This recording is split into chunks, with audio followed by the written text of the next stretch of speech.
जय हिंद साथियों। आज शुरुआत करते हम दैनिक जागरण न्यूज़पेपर का एनालिसिस करना। आज तारीख है 5 नवंबर 2022 और आज का दिन है शनिवार। तो हम विस्तृत विश्लेषण करने से पूर्व एक बार देख लेते कि आज हम किन खबरों को देखने वाले हैं। हम सबसे पहली खबर दिल्ली के बारे में जानेंगे। वहाँ पर जो वायु प्रदूषण है उसको जानने का प्रयास करेंगे, उसके कारणों को देखेंगे और आगे की राह क्या हो सकती है और उससे संबंधित इंडेक्सेस क्या है जो वायु प्रदूषण को नापते हैं।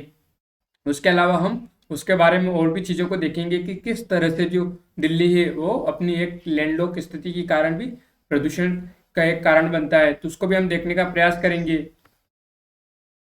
फिर हमारी अगली खबर रहेगी जिसमें हम देखने का प्रयास करेंगे परफॉर्मेंस ग्रेडिंग इंडेक्स को, जो शिक्षा मंत्रालय द्वारा जारी किया जाता है शिक्षा में सुधार को लेकर, तो उसको देखने का प्रयास करेंगे। उसके महत्वपूर्ण जो पहलू हैं उनको भी देखेंगे हम। फिर उसके बाद हमारी अगली खबर रहेगी जिसमें हम देखने का प्रयास करेंगे कॉलेजियम प्रणाली को, और उसी के साथ हम देखेंगे राष्ट्रीय न्यायिक नियुक्ति आयोग यानी जिसे हम नेशनल जुडिशियल अपॉइंटमेंट कमीशन देते हैं, इन दोनों को देखने का प्रयास करेंगे और देखेंगे कि जो नेशनल जुडिशियल अपॉइंटमेंट कमीशन है उसको सुप्रीम कोर्ट ने क्यों जो कानून लाया गया था उसे अवैध घोषित किया, उसके कारणों को भी देखने का प्रयास करेंगे हम। और कॉलेजियम प्रणाली किस तरह से कार्य करती है उसको भी देखेंगे हम। उसके बाद हमारी खबर रहेगी जिसमें हम देखने का प्रयास करेंगे जलवायु परिवर्तन से, जिसमें हम जो COP27 की जो बैठक आयोजित होने वाली है नवंबर में मिस्र में, उसको देखने का प्रयास करेंगे, उसकी लोकेशन को देखेंगे। यहीं पर हम पेरिस समझौते को समझने का प्रयास करेंगे। फिर दूसरा है लाइफ मिशन यानी जिसे लाइफ फॉर एनवायरमेंट कहते हैं, उसको देखेंगे कि वो क्या है, उसको समझने का प्रयास करेंगे।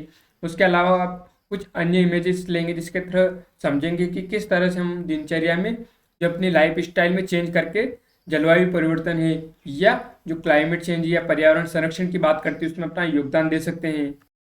8वें पेज पर विचार में जो अभिव्यक्ति पेज दे रखा उत्तर भारत की चिंता करें, तो इसे आप स्वयं पढ़ने का प्रयास कीजिएगा। अब यहाँ पर उसी की बात की गई, दिल्ली प्रदूषण जो दिल्ली में वायु प्रदूषण है उसी की बात की गई, किस तरह से जो पराली की समस्या है, चाहे ट्रैफिक की समस्या है, चाहे जो वायु प्रदूषण की जैसे हम बोलते हैं कि जैसे इंडस्ट्री से जो निकलता है वेस्टेज, सॉलिड वेस्टेज हो सकता है, चाहे जो कार्बन इमिशन है या ग्रीन हाउस गैसेस है, तो उसी की बात की गई है वहाँ पर। फिर उसके बाद पेज नंबर 9 पर प्रकृति और विज्ञान की सीमा पर छिड़ी बस, तो अभी ये बस किस पर छिड़ी, तो अभी हाल ही में हमें पता है कि जो GM सरसों है उसको जो समिति है उसने अपनी अनुमति दे दी है, तो इसी पर बहस छिड़ी हुई। किसी का कहना है कि अच्छा है, ये किसी का कहना बुरा है, तो इसी पर जो बहस है तो इसे आप स्वयं पढ़ने का प्रयास कीजिएगा कि किस तरह से दोनों पर बहस छिड़ी हुई है। अब जो अभी हाल ही में जो GM सरसों है अब उसका वैज्ञानिक नाम क्या रखा गया है, तो दारा मस्टर्ड हाइब्रिड 11, तो ये उसका नाम है साइंटिफिक। तो ये प्रीलिम्स में डायरेक्ट प्रश्न पूछ सकता है वो हमसे। उसके बाद हम देखेंगे कि इलेक्ट्रॉनिक्स वस्तुओं का बढ़ेगा उत्पादन, तो किस तरह से इलेक्ट्रॉनिक वस्तुओं का उत्पादन बढ़ेगा, तो यहाँ पर हम PLI स्कीम को जानने का प्रयास करेंगे और यहीं पर चीन के मैप का एनालिसिस करेंगे। फिर उसके बाद हम देखेंगे जो हमारी खबर रहेगी जिसमें हम ऑयल या क्रूड ऑयल को समझने का प्रयास करेंगे कि क्रूड ऑयल क्या होता है, फिर उससे किस तरह से जो अन्य प्रोडक्ट वो बनते हैं। फिर यहीं पर हम ऑयल डिप्लोमेसी उसको समझने का प्रयास करेंगे और किस तरह से ये महंगाई को प्रभावित करता है उसको भी देख लेंगे साथ में हम। फिर उसके बाद हम देखेंगे इजराइल के मैप का, फिर हम देखने का प्रयास करेंगे कि चर्चा में क्यों बना हुआ है, और यहीं पर हम जो इजराइल का जो पॉलिटिकल स्ट्रक्चर है उसको भी समझ लेंगे कि किस तरह से वहाँ की जो राजनीतिक संरचना है। फिर हमारी अगली खबर रहेगी जिसमें हम मंगलयान के बारे में देखने का प्रयास करेंगे। फिर उसके बाद हम रेड क्रॉस सोसाइटी उसके बारे में जानने का प्रयास करेंगे। फिर हम जो स्वराज पार्टी है और जो देशबंधु चित्तरंजन दास जी है उनके बारे में भी। उसके बाद हम देखेंगे, फिर हम देखने का प्रयास करेंगे कि कॉलेजियम व्यवस्था क्या होती है। फिर राष्ट्रीय न्यायिक नियुक्ति आयोग के संबंध में जो विवाद थे उनको देखने का प्रयास करेंगे हम। फिर हम रेड क्रॉस के बारे में कुछ जानने का प्रयास करेंगे कि रेड क्रॉस क्या होती है। फिर हम मंगलयान के बारे में देखेंगे कि मंगलयान क्या था। फिर उसके बाद हम एक सोलर सिस्टम की मैप के थ्रू समझने का प्रयास करेंगे, किसको, मंगल ग्रह को। फिर हम स्वराज पार्टी को देखेंगे, स्वराज पार्टी के क्या उद्देश्य थे, उसके संस्थापक कौन थे, किन परिस्थितियों में उसकी स्थापना हुई थी। फिर उसके बाद हम उसके उद्देश्यों को देखेंगे। इस स्वराज पार्टी में जो परिवर्तन के समर्थक थे उनको देखने का प्रयास करेंगे, जो परिवर्तन विरोधी थे उनको देखने का प्रयास करेंगे हम। फिर हम PLI स्कीम को जानने का प्रयास करेंगे कि PLI स्कीम की। फिर हम PLI स्कीम को यानी प्रोडक्शन लिंक्ड इंसेंटिव स्कीम को फिर एक अन्य इमेज से समझने का प्रयास करेंगे। फिर हम यहीं पर चाइना की मैप का एनालिसिस करेंगे। उसके बाद हम क्लाइमेट चेंज या जलवायु परिवर्तन से संबंधित खबर को देखेंगे और आने वाले समय में जो COP27 है उसकी बैठक कहाँ पर आयोजित होने वाली उस लोकेशन को देखने का प्रयास करेंगे हम। फिर जो लाइफ मूवमेंट था उसको देखेंगे कि वो क्या था उसको समझने का प्रयास करेंगे हम। फिर किस तरह से जो लाइफ मूवमेंट है वो क्लाइमेट चेंज में या जलवायु परिवर्तन में अपना महत्वपूर्ण योगदान देगा। फिर हम देखेंगे कि जो सस्टेनेबल लाइफ स्टाइल है वो क्या होती है, उसके कुछ टिप्स को समझने का प्रयास करेंगे हम। फिर कुछ फाइलों से समझेंगे जो लाइफ मूवमेंट है उसको। फिर उसके बाद हम देखेंगे कि पेरिस समझौता क्या है, पेरिस समझौता की जो समझौता उसके तहत कौन से जो एग्रीमेंट है वो किए गए थे, जो महत्वपूर्ण एग्रीमेंट थे उनको देखने का प्रयास करेंगे हम। फिर एक कुछ फाइलों के थ्रू जो समझने का प्रयास करेंगे जो पेरिस एग्रीमेंट है उसके जो की एलिमेंट्स क्या थे उनको समझेंगे। फिर अंत में जो मिस्र है उसकी मैप का एनालिसिस कर लेंगे, क्योंकि वहीं पर आयोजित होने वाली COP27 की बैठक, तो हम मिस्र की मैप को भी देखते चलेंगे साथ साथ में। फिर हम देखेंगे PGI यानी जो परफॉर्मिंग ग्रेडिंग इंडेक्स है उसको देखने का प्रयास करेंगे कि उसमें किस तरह से जो इंडेक्स है वो काम करता है। फिर उसके बाद नई शिक्षा नीति 2020 को देखने का प्रयास करेंगे, उसके कुछ महत्वपूर्ण बातों को जानने का प्रयास करेंगे। फिर हम जो स्ट्रक्चर है वो किस तरह का था, जो पुराना वाला स्ट्रक्चर एकेडमिक स्ट्रक्चर था वो किस तरह का था, और न्यू एकेडमिक स्ट्रक्चर है वो किस तरह का, उसे समझेंगे। फिर हम ऑयल प्राइसेस को समझेंगे कि किस तरह से ऑयल प्राइसेस है भारत की अर्थव्यवस्था को प्रभावित करती है। फिर हम क्रूड ऑयल को देखने का प्रयास करेंगे कि क्रूड ऑयल क्या होता है और किस तरह से इससे अन्य प्रोडक्ट बनते हैं। फिर हम पेट्रोलियम इंडस्ट्री को देखेंगे कि पेट्रोलियम इंडस्ट्री किस तरह से काम करती है। फिर हम मिडल ईस्ट की जो इकोनॉमी उसको देखने का प्रयास करेंगे, उसी को एक अन्य में से समझेंगे कि किस तरह से जो मिडल ईस्ट है उसकी इकोनॉमी ऑयल पर डिपेंडेंट है। फिर हम ऑयल डिप्लोमेसी को समझेंगे या एनर्जी डिप्लोमेसी को समझेंगे कि क्या होती है वो। फिर हम इसराइल का जो पॉलिटिकली सिस्टम है उसको समझने का प्रयास करेंगे कि इसराइल का जो राजनीतिक ढांचा है वो किस तरह का है उसको समझेंगे। फिर हम इसराइल की मैप का एनालिसिस कर लेंगे, क्योंकि ये चर्चा में बना हुआ है तो देखना भी जरूरी है। फिर हम दिल्ली को देखेंगे, फिर दिल्ली को देखने का प्रयास करने के बाद हम देखेंगे कि किस तरह से जो दिल्ली है वहाँ की जो वायु गुणवत्ता है वो प्रभावित हो रही है, उसको प्रभावित करने वाले कारक कौन से उसको देखने का प्रयास करेंगे। उसके अलावा सरकार द्वारा कौन से प्रमुख कदम उठाए गए उनको देखने का प्रयास करेंगे हम। और अंत में हम जिन लोकेशन की हम बात करेंगे उनको गूगल मैप में देख लेंगे। तो आइए शुरुआत करते हैं हमारी पहली खबर से। पराली के धुएं ने उत्तर भारत का दम घोटा।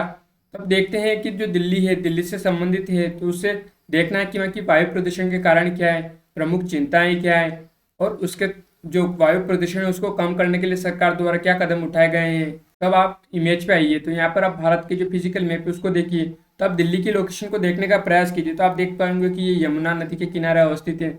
दूसरा है कि आप लैंड लॉक बोलते हैं कि जिसकी जो लोकेशन है वो लैंड लॉक है, तो किस तरह से, तो आप देख पाएंगे उत्तर में हिमालय आ जाता है, दक्षिण में जो दक्कन का पठार आ जाता है, इधर अरावली रेंज आ जाती है, इधर मैदान आ गया है। इसके अलावा आप देखिए थार डेजर्ट हो गया, इधर गंगा यमुना जो मैदान हो गया, और इधर सतलज, और जो रावी है जो इंडस की सहायक नदी है ये उसका यानी सिंधु नदी का मैदान हो गया है। तो आप देख पा रहे होंगे कि ये दक्षिण में तो दक्कन का पठार आ जाता है, इधर अरावली रेंज आ जाती है, और उत्तर में हिमालय आ जाता है। तो आप देख पा रहे होंगे किस तरह से इसकी जो लोकेशन है वो एक तरह से लैंडलॉक हो जाती है। उसके अलावा आप देखिए ये पूरी तरह से हरियाणा से घिरा हुआ है, इसके पूर्व में उत्तर प्रदेश हो गया है। उसके अलावा यहाँ पर जो पराली जलाने की घटना होती है जैसे पंजाब हरियाणा है, तो उसका जो पराली जलाते जो उससे जो भी धुआं होता है तो वो दिल्ली की साइड आता है। अब दिल्ली की साइड आने की वजह से क्या है कि अब यहाँ पर जो खुला है स्थान न होने की वजह से क्या है कि जो उसके पार्टिकल है जो कंसनट्रेट है वो यहीं पर इकट्ठा होने लग जाता है, जिसकी वजह से जो इस मौसम में यानी जो सर्दी के मौसम में यहाँ की जो स्थिति है या जो हालात है वो और भी बिगड़ने लगते हैं। इसके अलावा आप देखिए अब आप जम्मू कश्मीर चलिए तो ये काराकोरम रेंज हो गई, फिर चांसका रेंज हो गई, फिर पंजाल रेंज हो गई, ये हिमालय रेंज हो गई। इसके अलावा आप देखिए ब्रह्मपुत्र का मैदान हो गया है। उसके अलावा आप चलिए ईस्टर्न घाट्स हो गए, वेस्टर्न घाट्स हो गए, दक्कन का पठार हो गया, ये सतपुड़ा रेंज हो गई, विंध्याचल रेंज हो गई, दोनों के बीच में नर्मदा वैली स्थित है, छोटा नागपुर का पठार हो गया है, ये रन ऑफ कच्छ हो गया, गुरु शेखर हो गया, अरावली रेंज की सबसे ऊंची छोटी, और ये थार डेजर्ट की हमने बात कर ली। उसके अलावा आप नीचे चलिए तो आपको नीलगिरी हिल से वो दिखाई दे रही होगी, वहाँ की जो सबसे ऊंची चोटी होगी क्या होगी, दोदा बेट होगी। उसके अलावा नीचे चलिए तो आपको अन्नामुडी दिखाई दे रही होगी, तो वो ऊंची चोटी हो गई किसकी, कार्डेमम हिल्स की। तो ये नीचे जो हिल्स है महत्वपूर्ण हिल्स उसके बारे में बात कर ली हमने। उसके अलावा आप और भी चीज़ों का एनालिसिस कीजिए, यहाँ पर महत्वपूर्ण नदियाँ उनको देखने का प्रयास कीजिए। अब हम देखते हैं जो खराब वायु गुणवत्ता के कारण क्या है दिल्ली में, तो दिल्ली की हवा आमतौर पर अक्टूबर नवंबर माह में प्रदूषित और मार्च अप्रैल माह तक साफ हो जाती है। वर्तमान मौसम की स्थितियां सर्दियों के विपरीत प्रतिकूल नहीं है। सर्दियों के दौरान ठंडा और स्थिर मौसम विशेष रूप से इंडो गंगा के मैदान में स्थित उत्तर भारतीय शहरों में दैनिक प्रदूषण फैलाता है। तो अभी हमने देख लिया कि भी जो सर्दी का मौसम है, और दूसरा है कि स्थिर मौसम है, इसकी वजह से जो भी यहाँ जो प्रदूषण है वो उसकी जो कंसंट्रेशन है वो बढ़ने लग जाती है धीरे धीरे, क्योंकि स्थिर रहने की वजह से क्या है कि जो पार्टिकल्स होते हैं उनको इधर उधर फैलने का ये नहीं मिलता है, हवा नहीं मिलती, जिसकी वजह से वो फैल नहीं पाते अच्छे से। दूसरा है कि स्थानीय उत्सर्जन के अलावा हवा की गुणवत्ता में गिरावट का प्रमुख कारण उत्तर भारत में पराली जलाने की घटनाओं में वृद्धि को भी माना जा रहा है। अब हम देखते हैं कि दिल्ली में वायु प्रदूषण के प्रमुख कारण क्या है। तो शहर की लैंडलॉक भौगोलिक स्थिति, दूसरा है पड़ोसी राज्य जिसमें पंजाब, हरियाणा, राजस्थान में पराली जलाने की घटनाएं, वाहन उत्सर्जन, दूसरा है औद्योगिक प्रदूषण और बड़े पैमाने पर निर्माण गतिविधियां। ये सभी जो वायु प्रदूषण के कारण है किसकी, दिल्ली की। अब ये तो हमने देख लिया कि ये वायु प्रदूषण के कारण है। अब देखते हैं कि जो सरकार द्वारा क्या कदम उठाए गए। तो सरकार द्वारा टर्बो हैप्पी सीडर या TSH खरीदने के लिए किसानों को सब्सिडी दे रही है। ये ट्रैक्टर के साथ लगाई जाने वाली एक प्रकार की मशीन होती है जो पेड़ों की ठूंठ को उखाड़ फेंकती है। उसके अलावा और क्या किया गया, तो 26 वाहनों की शुरुआत, इलेक्ट्रिक वाहनों के लिए प्रोत्साहन, एक आपातकालीन उपाय के रूप में OD1 और वाहनों को प्रदूषण कम करने के लिए पूर्वी और पश्चिमी परिधि एक्सप्रेस का निर्माण करना। उसके अलावा ग्रेडेड रिस्पॉन्स एक्शन प्लान, जो भी चर्चा में भी बना हुआ था, कल हमने इसी के बारे में चर्चा की थी, यानी ग्रेडेड रिस्पॉन्स एक्शन प्लान का कार्यान्वयन। इस आपातकालीन योजना के तहत शहर की वायु गुणवत्ता के आधार पर कड़े कदम उठाए जाते हैं। केंद्रीय प्रदूषण नियंत्रण बोर्ड या सेंट्रल पोल्यूशन कंट्रोल बोर्ड के तत्वाधान में सार्वजनिक सूचना के लिए राष्ट्रीय वायु गुणवत्ता सूचकांक या नेशनल एयर क्वालिटी इंडेक्स का विकास किया गया है, जिससे जो वायु की गुणवत्ता है उसको नाप सकते हैं हम और उसके अनुसार कदम उठा सकते हैं। अब यहाँ पर हम एक सपर की बात करते हैं, यानी जिसका system for air quality and weather forecasting and research, जिसने दिल्ली की जो वायु गुणवत्ता है उसको मध्य से खराब और बहुत ही खराब स्तर पर पहुंचा दिया है। तो इसके बारे में देख लेते हैं कि जो सपर है उसके बारे में। तो यह पृथ्वी विज्ञान मंत्रालय या मिनिस्ट्री ऑफ अर्थ साइंस द्वारा महानगरों के किसी स्थान विशिष्ट के समग्र प्रदूषण स्तर और वायु गुणवत्ता को मापने के लिए शुरू की गई एक राष्ट्रीय पहल है। तो किसकी बात करें हम, तो सपर की बात करें तो वायु गुणवत्ता और मौसम पूर्वानुमान तथा अनुसंधान प्रणाली, तो इसी को बोलते हैं सपर। अब यह भारतीय उष्णकटिबंधीय मौसम विज्ञान संस्थान या Indian institute of tropical metrology Pune द्वारा निर्मित एक स्वदेशी प्रणाली है, जिसका संचालन भारतीय मौसम विभाग या इंडियन मेट्रोलॉजिकल डिपार्टमेंट द्वारा किया जाता है। इस परियोजना का अंतिम उद्देश्य आम जनता के बीच अपने शहरों में वायु गुणवत्ता के बारे में जागरूकता बढ़ाना है, ताकि उचित शमन उपाय और व्यवस्थित कार्रवाई की जा सके। सपर दिल्ली में भारत की पहली वायु गुणवत्ता आरंभिक चेतावनी प्रणाली या air quality early warning system एक अभिन्न अंग है। यह मौसम के सभी मापदंडों जैसे तापमान, वर्षा, आर्द्रता, हवा की गति, दिशा, पराबैंगनी किरणों और सौर विकिरण आदि की निगरानी करता है। कौन, सफर। निगरानी किए जाने वाले इसमें प्रदूषक क्या है, तो पार्टिकुलेट मैटर 2.5, उसके अलावा particulate matter 10, ozone, carbon monoxide, nitrogen oxide, sulphur dioxide, benzene, toluene और जाइलिन और मरकरी। तो ये इसके द्वारा जो निगरानी रखे जाने वाले प्रदूषक हैं। अब हम देखते हैं कि जो आगे की राह क्या हो सकती है। तो हमने देख लिया कि सरकार द्वारा क्या कदम उठाए गए। अब यहाँ पे कारण क्या है, अब आप स्वयं अंदाजा लगा सकते हैं कि इससे चिंता क्या क्या हो सकती है। तब जैसे इससे सांस से संबंधित बीमारियां हैं वो हो सकती है, लंग्स से संबंधित हो सकती हैं, उसके अलावा बुजुर्गों या बच्चों को ये प्रभावित कर सकती हैं वायु प्रदूषित। अब आगे की राह क्या हो, तो धान के विपरीत गेहूं की पराली को कम जलाया जाता है, क्योंकि इसके ठूंठ का प्रबंधन तुलनात्मक रूप से आसान है और इसे भूसे का किसानों द्वारा पशु के रूप में आहार के रूप में भी इस्तेमाल किया जा सकता है। अतः दिल्ली की वायु प्रदूषण को नियंत्रित करने के लिए पराली जलाने की घटनाओं पर ध्यान केंद्रित करने की बजाय स्थानीय उत्सर्जन को देखना चाहिए। स्वच्छ वायु में सांस लेना प्रत्येक भारतीय नागरिक का मौलिक अधिकार है, इसलिए वायु प्रदूषण से निपटने के लिए मानव स्वास्थ्य को प्राथमिकता देनी चाहिए। तो इस तरह से जो हमें पहली खबर है वो देखनी थी। अब बढ़ते हैं अगली खबर पर। राज्य में सुधार की होड़ बढ़ी तो बदलने लगी स्कूलों की सूरत। इसे GS2 राज्य व्यवस्था से और एजुकेशन से जोड़कर देख सकते हैं। तो नई शिक्षा नीति में देश की स्कूली शिक्षा की जैसी कल्पना की गई उसकी तरफ राज्य बढ़ते नजर आ रहे हैं। राज्यों में शिक्षा की तस्वीर के मूल्यांकन को लेकर शिक्षा मंत्रालय की रिपोर्ट नकारात्मक संकेत देने वाली है। राज्यों में सुधार की प्रतिस्पर्धा बढ़ी है और वे जरूरी सुविधाएं और संसाधनों की निगरानी कर रहे हैं। शिक्षा के स्तर को लेकर राज्यों के बीच अंतर कम हो रहा है। राज्य और केंद्र शासित क्षेत्रों में स्कूली शिक्षा पर शिक्षा मंत्रालय ने परफॉर्मेंस ग्रेडिंग इंडेक्स नाम से रिपोर्ट जारी की है और इससे पता चलता है कि स्कूलों में बुनियादी सुविधाएं उपलब्ध कराने से लेकर ड्रॉप आउट पर अंकुश लगाने तक राज्यों में नई शिक्षा नीति के उद्देश्यों को पूरा करने की होड़ है। शिक्षा तक पहुंच बढ़ाने यानी विद्यार्थियों के पंजीकरण, उन्हें स्कूल में बनाए रखने और ऊंची कक्षाओं तक उनके पहुंचने के मामले में कुछ राज्यों ने अच्छा प्रदर्शन किया है और कुछ राज्यों ने अपने जो पुराने स्तर है उसको बनाए रखा है। उसके अलावा कुछ राज्यों को प्रदर्शन गिरा भी है। उसके अलावा कुछ राज्यों ने पिछले साल के मुकाबले अच्छे सुधार किए। तो ये उसके बारे में कुछ राज्यों के नाम दीजिए। तो अब ये आपके लिए महत्वपूर्ण नहीं होता है क्योंकि आप इन राज्यों के नाम याद भी नहीं कर पाओगे। स्कूलों में शौचालय, स्वच्छ पेयजल, साफ सफाई, बिजली, कंप्यूटर, इंटरनेट, पुस्तकालय और खेल से संबंधित सुविधाएं बेहतर बनाने में कई राज्यों ने अच्छा प्रदर्शन किया है। तो ये कुछ उसके पैरामीटर्स के अंदर भी शामिल कर ली जाते हैं। अगले साल बदलेंगे संकेतक। तो शिक्षा मंत्रालय के स्कूली शिक्षा विभाग ने अब तक 3 पीजीआई रिपोर्ट जारी की है। यह समग्र रूप से 1000 अंकों के पूर्णांक पर राज्यों की ग्रेडिंग करता है। इसमें कुल 70 संकेतकों का सहारा लिया जाता है जिन्हें 2 ग्रुपों में रखा गया है, प्रदर्शन और प्रशासन प्रबंधन। शिक्षा मंत्रालय ने कहा है कि वह अगले साल से राज्यों के आकलन के लिए डिजिटल एजुकेशन समेत कुछ नए संकेतक शामिल करेगा। हालांकि ग्रेडिंग के कुल अंक 1000 ही बने रहेंगे। तो ये हमने देख लिया किसके बारे में, तो पीजीआई जो इंडेक्स है उसके बारे में देख लिया।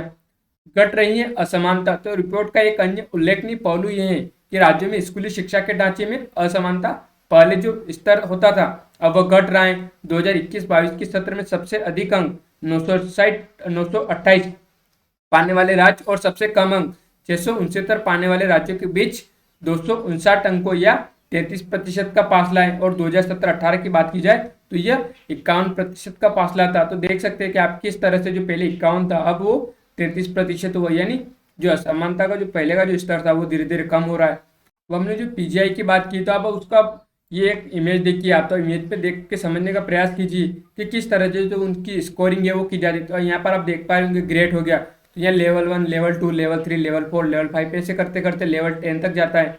तो आप देखिए जो लेवल 1 होता है उसमें 901 से 950 के बीच में जिसको अंक मिलते हैं। तो वहाँ पर दिखाया गया है कुछ राज्यों के नाम, तो यहाँ पर अंडमान निकोबार, चंडीगढ़, केरला, पंजाब, तमिलनाडु। तो ये नंबर ऑफ स्टेट या यूटीज, तो उनकी काउंटिंग कितनी होगी 5। इस तरह से लेवल 2 में, लेवल 3 में कितने, तो उन राज्यों को इस तरह से उनकी जो स्कोरिंग है वो की जाती है। अब परफॉर्मेंस ग्रेडिंग इंडेक्स है फॉर स्टेट्स के लिए, तो उसके लिए क्या है, तो एक गवर्नेंस प्रोसेस होगी जो कितने अंक हो गई, 360 अंक की होगी। उसके अलावा आउटकम्स को देखिए तो वो 640 अंक हो गए। अब इन दोनों को मिलाकर 1000 जो अंक है या पूर्णांक है वो मिलकर बनते हैं। अब आउटकम्स में क्या ले लिया, तो एलओ यानी जो लर्निंग आउटकम्स एंड क्वालिटी ले ली, तो ये कितने अंक की हो गई, तो 180 की हो गई।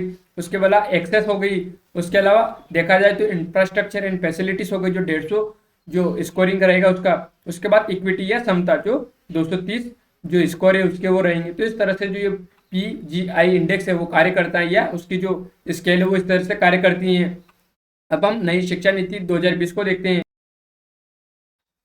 तो भारत में 34 साल बाद नई शिक्षा नीति आई। इससे पहले 1986 में राष्ट्रीय शिक्षा नीति आई थी। नई शिक्षा नीति को भारत सरकार द्वारा 2020 यानी 29 जुलाई 2020 को घोषित किया गया था, जिसे न्यू एजुकेशन पॉलिसी 2020 नाम दिया गया है। इस नीति के जरिए 2030 तक 100% युवा और प्रौढ़ साक्षरता के लक्ष्य को प्राप्त करना है।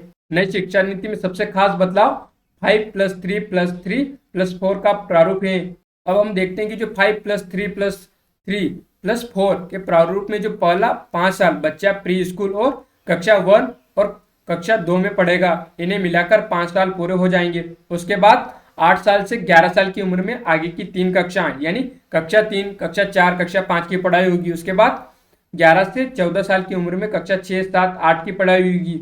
और उसके बाद 14 से 18 साल की उम्र में छात्र 9वीं से 12वीं की जो तक की पढ़ाई करेंगे। तो यह 9वीं और से 12वीं तक की पढ़ाई बोर्ड आधारित होगी, लेकिन इसे खास सरल नई शिक्षा नीति में बनाया गया है। अब इसी से संबंधित कुछ और बातों को देखिए।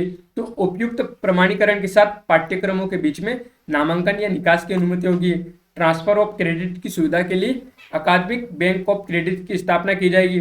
ठोस अनुसंधान संस्कृति को बढ़ावा देने के लिए राष्ट्रीय अनुसंधान फाउंडेशन की स्थापना की जाएगी। उच्च शिक्षा के आसान मगर सख्त विनियमन, विभिन्न कार्यों के लिए 4 अलग अलग कामों पर एक नियामक होगा। महाविद्यालय को 15 वर्षों में चरणबद्ध स्वायत्तता के साथ संबंधा प्रणाली को पूरी की जाएगी। 12 साल की स्कूली शिक्षा और 3 साल की आंगनवाड़ी प्री स्कूलिंग के साथ नए 5+3+3 और स्कूली पाठ्यक्रम होगा, इसमें कम से कम 5वीं कक्षा तक मातृभाषा और क्षेत्रीय भाषा में पढ़ाई होगी। समग्र विकास बोर्ड के साथ मूल्यांकन प्रक्रिया में पूरी तरह सुधार, सीखने की प्रक्रिया में छात्रों की प्रगति या प्रोग्रेस पर पूरी नजर रखी जाएगी। उच्च शिक्षा में जो ग्रोस एनरोलमेंट रेशियो है या GER है को 2035 तक 50% तक बढ़ाया जाना। उच्च शिक्षा में 3.5 करोड़ नई सीटें जोड़ी जाएगी। उच्च शिक्षा पाठ्यक्रम में विषयों की जो विविधता है उसकी होगी। तो ये इसकी कुछ खास बातें होगी किसकी, न्यू एजुकेशन पॉलिसी 2020 की। अब आप देखिए जो एकेडमिक स्ट्रक्चर है वो पुराना वाला क्या था, तो 10+2 का था। अब देखिए 10 ईयर्स हो गए, एज यानी 6 साल से लेकर 16 साल तक, और जो 2 ईयर्स हो गए यानी एज 16 से लेकर 18 के बीच में। अब न्यू एकेडमिक स्ट्रक्चर क्या होगा न्यू एजुकेशन पॉलिसी का, तो आप देखिए अब आप यहाँ देखिए तो 5+3+3+4 हो गया, यानी 5 में क्या हो गया, तो ये फाउंडेशनल स्टेज हो गई। उसके अलावा 3 है तो वो क्या होगी, तो प्री प्रेपरेटरी स्टेज हो गई। उसके बाद 3 क्या हो गया, तो मिडिल स्टेज हो गई। और 4 क्या हो गया, तो सेकेंड स्टेज हो गई। तो इस तरह से ये कार्य करेगी। अब आप यहाँ पे देखिए जो फाउंडेशन स्टेज है तो उसमें क्या है, तो उसमें आप देख पा रहे होंगे कि जो तीसरी से है तो उसमें क्या आंगनवाड़ी है, यानी 3 से 6 साल के बीच में क्या है तो उसे आंगनवाड़ी में रखा जाएगा, यानी वहाँ पर वो जो खेल कूद है वो कार्य करेगा, यानी यहाँ पर उसका स्कूल बैग लेकर नहीं आना है, सिर्फ खेल कूद का कार्य करना। फिर उसके बाद छठी के बाद 7वीं और 8वीं वो क्लास 1 और 2 में रहेगा, यानी 2 साल यहाँ रहेगा। तो ये फाउंडेशनल स्टेज हो गई। उसके बाद जैसे ही एज 8 से 11 की होगी तो वो क्लास 3 से 5 में आ जाएगा। तो इस तरह से यहाँ पर 3 साल बिताएगा। उसके बाद जैसे ही 11 से 14 साल की एज होगी तो वो छठी से 8वीं क्लास में आ जाएगा और 3 साल यहाँ पे बिताएगा। उसके बाद 4 ईयर्स कहाँ बिताएगा, तो क्लास 9 से 12वीं तक। तो यहाँ पर एज 14 से लेकर 18 के बीच में रहेगा। तो ये सेकेंडरी स्टेज हो जाएगी। तो इस तरह से ये जो पुराना स्ट्रक्चर है उसमें कुछ खास तरह के परिवर्तन किए गए और उस तरह से जो उनकी लर्निंग है, जो आउटकम्स है, उनमें बढ़ोतरी होगी। तो इस तरह से हमें ये खबर देखनी थी। अब बढ़ते हैं अगली खबर पर। सबसे योग्य व्यक्ति जज बने वह नहीं जिसे कॉलेजियम जानता है, रिजिजू। तो इसे जीएसटी और राज्य व्यवस्था से जोड़कर देख सकते हो, न्यायालय से संबंधित जो मुद्दे हैं उनसे भी जोड़कर देख सकते हैं। तो उठाए सवाल, कहा वह कॉलेजियम प्रणाली से खुश नहीं, दोषहीन नहीं होती कोई भी प्रणाली। सरकार के पास जानकारी एकत्रित करने का स्वतंत्र तंत्र न्यायपालिका के पास नहीं। तब हम देखते हैं जो किरण रिजिजू ने जो टिप्पणी की है कॉलेजियम को लेकर वो क्या है। केंद्रीय कानून मंत्री किरण रिजिजू ने शुक्रवार को कहा कि जजों की नियुक्ति की वर्तमान कॉलेजियम प्रणाली अपारदर्शी है। सबसे योग्य व्यक्ति को ही जज नियुक्त किया जाना चाहिए, उसे नहीं जिसे कॉलेजियम जानता है। अब इन्होंने इस पर क्या टिप्पणी की है तो उसको देखते हैं हम। तो मैं न्यायपालिका या जजों का आलोचक नहीं हूँ, मैं सुप्रीम कोर्ट की वर्तमान कॉलेजियम प्रणाली से खुश नहीं हूँ। कोई भी प्रणाली दोषहीन नहीं होती।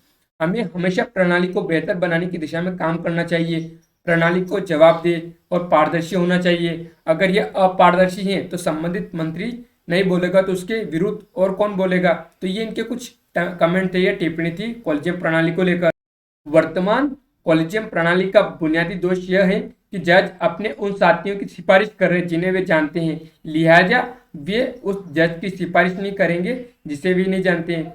जब रिजिजू से पूछा गया कि अगर इस प्रक्रिया में सरकार शामिल हो तो वह कैसे लोगों की, तो इस पर उन्होंने कहा कि सरकार की जानकारी एकत्रित करने का एक स्वतंत्र तंत्र होता है। सरकार के पास इंटेलिजेंस ब्यूरो है और कई अन्य रिपोर्टें होती, लेकिन न्यायपालिका और जजों के पास ये नहीं होते। पूरी दुनिया में जजों की नियुक्ति सरकार करती है और कानून मंत्री ने कहा कि इस वजह से न्यायपालिका में भी राजनीति है। भले ही वे प्रदर्शित न करें, लेकिन वहाँ जबरदस्त राजनीति है, क्योंकि क्या जजों को ऐसे प्रशासनिक कामों में फंसना चाहिए या न्याय प्रदान करने में ज़्यादा समय देना चाहिए। तो ऐसा उनकी कुछ टिप्पणियाँ थी। सुप्रीम कोर्ट द्वारा राष्ट्रीय न्यायिक नियुक्ति आयोग अधिनियम रद्द करने के बारे में रिजिजू ने कहा कि अभी तक सरकार ने इस बारे में कुछ नहीं कहा है। अब यहाँ पर जिन बातों का जिक्र किया, जिसमें एक कॉलेजियम प्रणाली की बात की है, एक राष्ट्रीय न्यायिक नियुक्ति आयोग की बात की, तो इनको देखते हैं कि ये क्या है। उसके अलावा सरकार ला रही है मध्यस्थता विधेयक, तो ये क्या है। तो देश भर की अदालतों में बड़ी संख्या में दायर होने वाले मामलों पर रिजिजू ने कहा कि बड़ी संख्या में मामले अदालत के बाहर निपटाए जा सकते हैं। उन्होंने कहा हम मध्यस्थता विधेयक ला रहे हैं और मुझे आशा है कि ये आगामी शीत सत्र में पारित हो जाएगा। इसके साथ ही कहा कि वकीलों को अपनी पसंद की भाषा में बहस करने की अनुमति होनी चाहिए। तो ऐसा मध्यस्थता विधेयक उसमें प्रावधान किया जाएगा। तब हम देखते हैं कॉलेजियम प्रणाली और एनजीएससी को। कॉलेजियम व्यवस्था क्या है, तो देश की अदालतों में जजों की नियुक्ति की प्रणाली को कॉलेजियम व्यवस्था कहा जाता है। 1990 में सुप्रीम कोर्ट के 2 फैसलों के बाद ये व्यवस्था बनाई गई थी। कॉलेजियम व्यवस्था के अंतर्गत सुप्रीम कोर्ट के मुख्य न्यायाधीश के नेतृत्व में बनी वरिष्ठ जजों की समिति जजों के नाम और नियुक्ति का फैसला करती है। सुप्रीम कोर्ट तथा हाई कोर्ट में जजों की नियुक्ति तथा तबादलों का फैसला भी कॉलेजियम ही करती है। हाई कोर्ट के कौन से जज पदोन्नत या प्रमोशन होकर सुप्रीम कोर्ट जाएंगे, यह फैसला भी कॉलेजियम ही करता है। उल्लेखनीय है कि कॉलेजियम व्यवस्था का उल्लेख न तो मूल संविधान में है और न ही उसके किसी संशोधन प्रावधान में इसका उल्लेख है। अब राष्ट्रीय न्यायिक नियुक्ति आयोग के संबंध में विवाद को देख लेते हैं। तो गौरतलब है कि केंद्र सरकार ने सुप्रीम कोर्ट और हाई कोर्ट में न्यायाधीशों की नियुक्ति और तबादले के लिए राष्ट्रीय न्यायिक नियुक्ति आयोग अधिनियम बनाया था। यानी जो उनका अपॉइंटमेंट है और जो ट्रांसफर है उसके लिए क्या बनाया गया था, तो नेशनल जुडिशियल अपॉइंटमेंट कमीशन बनाया गया था। लेकिन सुप्रीम कोर्ट में इसे चुनौती दी गई। वर्ष 2015 में सुप्रीम कोर्ट ने इस अधिनियम को यह कहते हुए असंवैधानिक करार दिया था कि राष्ट्रीय न्यायिक नियुक्ति आयोग या नेशनल जुडिशियल अपॉइंटमेंट कमीशन अपने वर्तमान स्वरूप में न्यायपालिका के कामकाज में एक हस्तक्षेप मात्र है। उल्लेखनीय है कि न्यायाधीशों की नियुक्ति करने वाले इस आयोग की अध्यक्षता भारत के मुख्य न्यायाधीश को करनी ही थी। इसके अलावा सुप्रीम कोर्ट के 2 वरिष्ठ न्यायाधीश, केंद्रीय विधि मंत्री और 2 जानी मानी हस्तियां भी इस आयोग का हिस्सा थी। यानी जिसके हम NGSA की बात करें तो उसकी संरचना के बारे में बात की गई है। यहाँ पर आयोग में जानी मानी 2 हस्तियों का चयन 3 सदस्यीय समिति को करना था, जिसमें प्रधानमंत्री, मुख्य न्यायाधीश और लोकसभा में नेता विपक्ष या सबसे बड़े विपक्षी दल के नेता शामिल थे। तो इस तरह से इन्होंने इसकी बात की है। अब आयोग के संबंध में एक दिलचस्प बात यह थी कि अगर आयोग के 2 सदस्य किसी नियुक्ति पर सहमत नहीं हुए तो वह आयोग उस व्यक्ति की नियुक्ति की सिफारिश नहीं करेगा।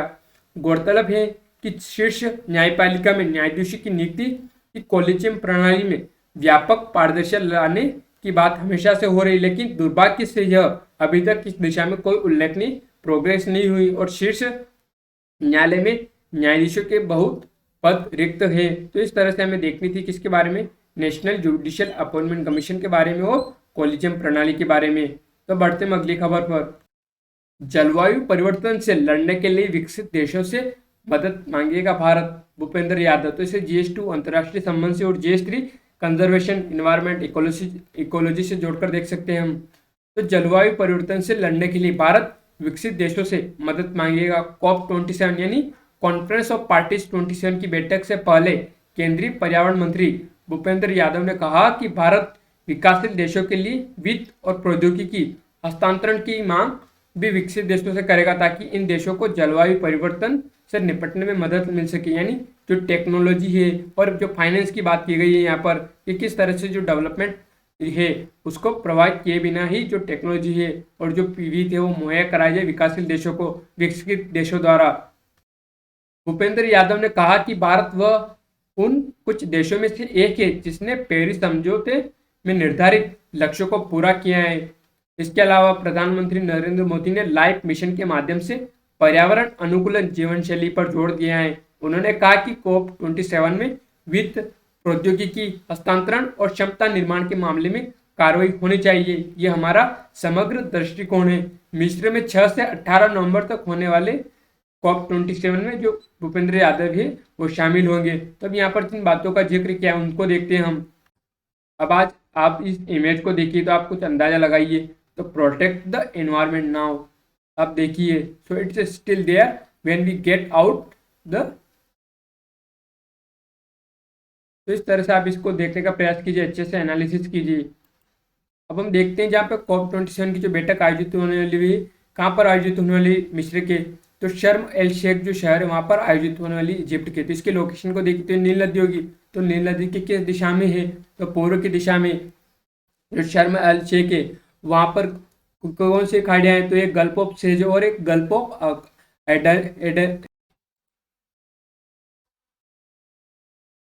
लाइफ यानी लाइफ स्टाइल फॉर एनवायरमेंट। तो अब इसको देखते हैं कि ये क्या है। जो नरेंद्र मोदी जी है उन्होंने वन वर्ल्ड मूवमेंट यानी जो लाइफ की बात की गई है किसमें, COP26 में बात की थी जब वो ग्लासगो में गए थे उस समय।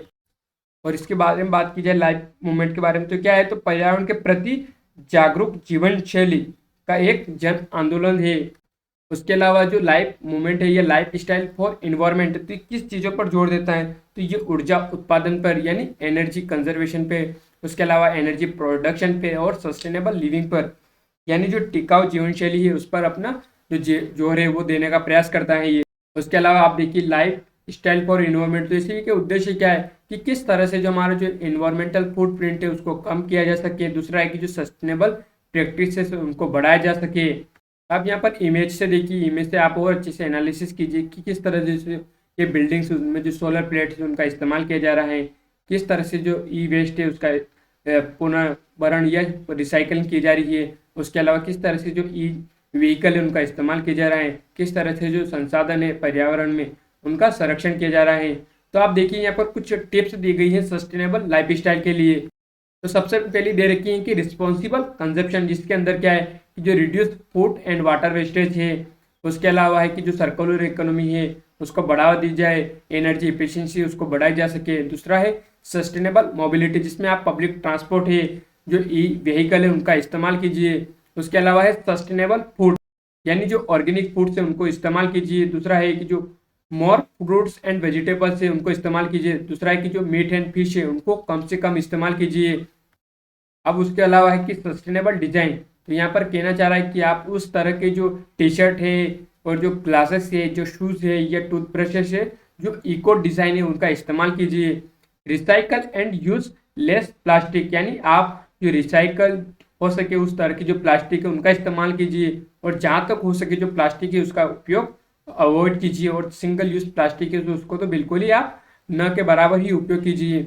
उसके अलावा इन्वायरमेंटल एजुकेशन, तो जागरूकता, यानी जो इन्वायरमेंट एजुकेशन उसमें क्या है कि जो जागरूकता है वो फैलाई जाए चीज़ों के बारे में कि कौन सी वस्तुएं उनके सेहत के लिए और पर्यावरण के लिए अच्छी हो सकती। तो इस तरह से जो कुछ लाइफ स्टाइल है उसमें हम परिवर्तन करके अपना योगदान दे सकते हैं पर्यावरण संरक्षण में। उसके अलावा आप इमेज को देखिए, आप इमेज से कुछ अंदाजे लगाने के प्रयास कीजिए। तो आप यहाँ पर बायोडाइवर्सिटी को देखिए, तो नो प्लेस लाइक होम, तो ये कुछ बातें बताई है यहाँ पर इमेज में। अब इसी को आप देखिए तो यहाँ पर एक इमेज दिखाई गई कि आपको यहाँ पर प्लास्टिक से बैग से वो दिखाई दे रहे हैं। तो आप इनकी जगह क्या इस्तेमाल कर सकते हैं, तो आप कपड़े के बैग इस्तेमाल कर सकते हैं, आप ऐसी बोतलों का इस्तेमाल कर सकते हैं जो इको फ्रेंडली हो, जो फूड प्रिंट है या इन्वायरमेंटल जो फूड प्रिंट है उनको कम करने में अपना योगदान दे सके।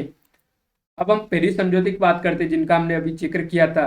तो 4 नवंबर 2016 को संपन्न पेरिस समझौता एक ऐतिहासिक अंतर्राष्ट्रीय पर्यावरणीय समझौता है जिसने दुनिया के 200 देशों को ग्रीन हाउस गैसों के इमिशन में कमी करने और जलवायु परिवर्तन को नियंत्रित करने के लिए एकजुट किया था। इस संधि द्वारा वैश्विक तापमान वृद्धि को पूर्व औद्योगिक स्तर या प्री इंडस्ट्रियल लेवल से 2 डिग्री सेल्सियस से कम रखने का लक्ष्य रखा गया था। इसके साथ ही तापमान वृद्धि को और आगे चलकर 1.5 डिग्री सेल्सियस रखने का लक्ष्य निर्धारित किया गया था। इन लक्ष्यों की प्राप्ति के लिए प्रत्येक देश को अपनी ग्रीन हाउस गैसों के उत्सर्जन को कम करना था।